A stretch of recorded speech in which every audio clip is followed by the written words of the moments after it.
Hi hello friends, welcome to my channel college kitchen. இன்றைக்கி நம்ம சேனலில் ஒரு சூப்பரான டேஸ்டியான ஒரு மட்டன் பிரியாணி எப்படி பண்ணுறதுன்னு பார்க்கலாம். அதுக்கு நான் இன்றைக்கி 300 கிராம் அளவுக்கு மட்டன் எடுத்துகிட்டு 1/4 கப் அளவுக்கு தயிர், 1/4 கப் அளவுக்கு தண்ணி சேர்த்துட்டு, ஒரு டேபிள் ஸ்பூன் அளவுக்கு இஞ்சி பூண்டு பேஸ்ட், தேவையான அளவு உப்பு சேர்த்துக்கோங்க. நான் இன்றைக்கி வந்து 1/2 டீஸ்பூன் அளவுக்கு உப்பு சேர்த்துருக்கேன். சேர்த்துட்டு மூடி ஒரு 4லேருந்து 5 விசில் வச்சு எடுத்துக்கோங்க. லோ ஃப்ளேமில் வச்சு விசில் வச்சு எடுத்துக்கோங்க.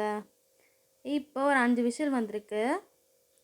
இப்போ வந்து ப்ரெஷர் எல்லாம் ரிலீஸ் ஆனதுக்கப்புறம் ஓப்பன் பண்ணி பார்த்தா இந்த மாதிரி தான் இருக்கும். பாருங்கள், சூப்பராக வந்து குக் ஆகிருக்கு.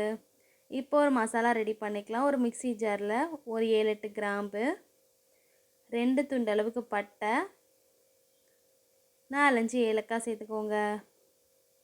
சேர்த்துட்டு எவ்வளோ ஃபைனாக அரைக்க முடியுமோ அவ்வளோ ஃபைனாக இந்த பவுடரை வந்து அரைச்சி எடுத்துகிட்டு வந்துடுங்க. பாருங்கள், இந்த அளவுக்கு நல்லா ஃபைனாக அரைச்சாச்சு. இப்போ இது ஓரமாக இருக்கட்டும். இப்போ ஒரு அகலமான பாத்திரத்தில் நீங்கள் குக்கரில் கூட செஞ்சுக்கலாம். 2 டேபிள் ஸ்பூன் கடலை எண்ணெய் சேர்த்துக்கோங்க. 2 டேபிள் ஸ்பூன் அளவுக்கு நெய் சேர்த்துக்கோங்க. சேர்த்து நல்லா உருகுனதுக்கப்புறம் ஒரு பிரியாணி இலை, ஒரு பட்டை, 2 கிராம்பு சேர்த்துட்டு பொரிஞ்சதுக்கப்புறம் ஒரு பெரிய சைஸ் பல்லாரி வெங்காயத்தை ஃபைனாக சாப் பண்ணிவிட்டு சேர்த்துக்கோங்க. அதோட காரத்துக்கு 2 பச்சை மிளகாய் சேர்த்துக்கலாம். சேர்த்துட்டு இந்த மாதிரி நல்லா வந்து வதக்கிக்கோங்க. இதோட கலர் எல்லாமே சேஞ்ச் ஆகி இந்தளவுக்கு குக் ஆகி வரணும். உப்பு சேர்த்து வதக்கும் போது சீக்கிரமாகவே வதங்கி வந்துடும். பாருங்கள், இந்த மாதிரி நம்ம வந்து வதக்கி எடுத்துக்கலாம். இப்போ இதில் 2 தக்காளியை ஃபைனாக சாப் பண்ணிவிட்டு சேர்த்துக்கோங்க. சேர்த்துட்டு நல்லா இந்த மாதிரி வதக்கி விட்டுருங்க. வதங்கினதுக்கப்புறம் ஒரு டேபிள் ஸ்பூன் அளவுக்கு இஞ்சி பூண்டு பேஸ்ட், அதையும் சேர்த்துட்டு நல்லா வந்து பச்சை வாசனை போகிற அளவுக்கு வதக்கிக்கலாம். இந்த அளவுக்கு நல்லா வதக்கிக்கோங்க. வதங்கினதுக்கப்புறம் ஒரு கைப்பிடி அளவுக்கு புதினாயும் கொத்தமல்லியும் நல்லா பொடியாக கட் பண்ணிவிட்டு இந்த அளவுக்கு சேர்த்துக்கோங்க. நம்ம இன்றைக்கி 1/4 கிலோ அளவு அரிசியில் நம்ம வந்து பிரியாணி பண்ணுறோம். அதுக்கு தகுந்த மாதிரி நம்ம வந்து குவான்டிட்டியெல்லாம் ஆட் பண்ணிக்கிறோம். நீங்கள் கூட செஞ்சிங்கன்னா அதுக்கு தகுந்த மாதிரி குவான்டிட்டி ஆட் பண்ணிக்கோங்க. நல்லா இந்த மாதிரி வதக்கி விட்டதுக்கப்புறம் நம்ம ஆல்ரெடி வேக வச்சு எடுத்து வச்சுருக்க மட்டனையும் இதோட சேர்த்துக்கலாம். சேர்த்துட்டு நல்லா வந்து கலந்து விட்டுருங்க. ஒரு 1 நிமிஷத்துக்கு நல்லா மிக்ஸ் பண்ணிக்கோங்க. பாருங்கள், இந்தளவுக்கு நல்லா மிக்ஸ் பண்ணி இருக்கணும். இப்போ இதில் 1/4 கப் அளவுக்கு தயிர் சேர்த்துட்டு அதையும் வந்து இந்த மாதிரி மிக்ஸ் பண்ணிக்கலாம். இப்போ இதில் நம்ம அரைச்சி வச்சுருக்க மசாலாவை அப்படியே உள்ளே சேர்த்துடலாம். அதையும் நல்லா இந்த மாதிரி வதக்கி விட்டுருங்க. இப்போ இதில் நான் 1 டேபிள் ஸ்பூன் அளவுக்கு மிளகாய் தூள் சேர்த்துக்கிறேன். சேர்த்துட்டு அதையும் இந்த மாதிரி வதக்கிக்கோங்க. வதக்கிட்டு இதோட எண்ணெய் நல்லா பிரிஞ்சு வரணும், அந்தளவுக்கு நம்ம வந்து வதக்கிக்கலாம். பாருங்கள், நல்லா வந்து தண்ணி வந்து பிரிஞ்சு வர ஆரம்பிச்சிருக்கு.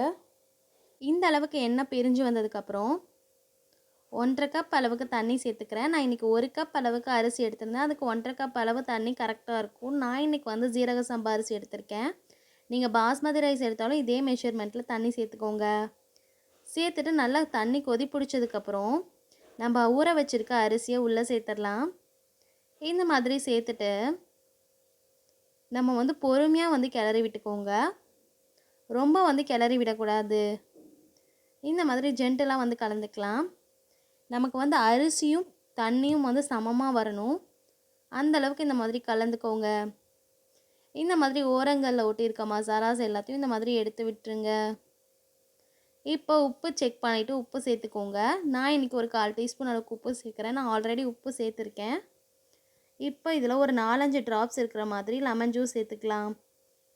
சேர்த்துட்டு ஒரு வாட்டி கலந்துக்கோங்க. இப்போ இதை ஒரு 5 நிமிஷத்துக்கு மூடி வச்சுருங்க, லோ ஃப்ளேமில் வச்சு. ஒரு 5 நிமிஷத்துக்கு அப்புறம் ஓப்பன் பண்ணி பார்க்கலாம். அரிசியும் தண்ணியும் வந்து ஒன்றா சம அளவுக்கு வந்துருச்சு. இப்போ இதில் அடியில் இருக்கிறது எல்லாத்தையும் இந்த மாதிரி மேலால் எடுத்து விட்டு ஒரு வாட்டி கலந்துக்கோங்க. நீங்கள் நார்மலாக எப்பயுமே எப்படி தம் போடுவீங்களோ அதே மாதிரி தம் போட்டுக்கலாம். குக்கரில் செஞ்சால் 2 விசில் வச்சு எடுத்துக்கோங்க, ஹை ஃப்ளேமில் வச்சு. இப்போ நான் எப்படி தம் போடுவேன்னா, அடியில் ஒரு தோசைக்கல் நல்லா சூடு ஏறினதுக்கப்புறம் நம்ம செஞ்சு வச்சுருக்க பிரியாணி பாட்டை அது மேலே எடுத்து வச்சிடணும். வச்சுட்டு ஸ்லோ ஃப்ளேமில் வச்சுக்கோங்க. இப்போ அந்த பிரியாணி பாட்டுக்கு மேலே நல்லா வந்து வெயிட்டான பொருள் எடுத்து வச்சுருங்க. காற்று வெளியே போகாமல் இருக்கணும், மற்றபடி வேறு ஒன்றும் தேவையில்ல. நான் இன்றைக்கி வந்து ஒரு 2 இடிக்கல்லை இது மேலே வச்சுருக்கேன். கரெக்டாக 20 மினிட்ஸ் மட்டும் குக் பண்ணிக்கோங்க. 20 மினிட்ஸ்க்கு அப்புறம் நம்ம வெயிட்டெல்லாம் எடுத்துகிட்டு ஓப்பன் பண்ணிடலாம். பாருங்கள், நமக்கு எல்லாமே வந்து சூப்பராக குக் ஆகி வந்திருக்கு.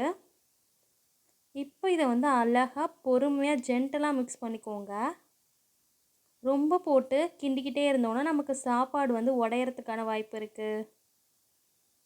பாருங்கள், இந்த மாதிரி எல்லாத்தையும் கிளறிட்டு நம்ம சர்வ் பண்ணிடலாம். ரெசிபி ட்ரை பண்ணி பார்த்துட்டு ஃபீட்பேக்கை கமெண்ட்டில் சொல்லுங்கள். ரெசிபி பிடிச்சிருந்துச்சுன்னா மறக்காமல் நம்ம சேனலுக்கு ஒரு லைக் பண்ணிடுங்க, சப்ஸ்கிரைப் பண்ணிடுங்க. அப்படியே கூடவே இருக்க பெல் ஐக்கானே கிளிக் பண்ணிடுங்க. இந்நாள் இனிய நாள் ஆகட்டும். தேங்க்ஸ் ஃபார் வாட்சிங். பாய்.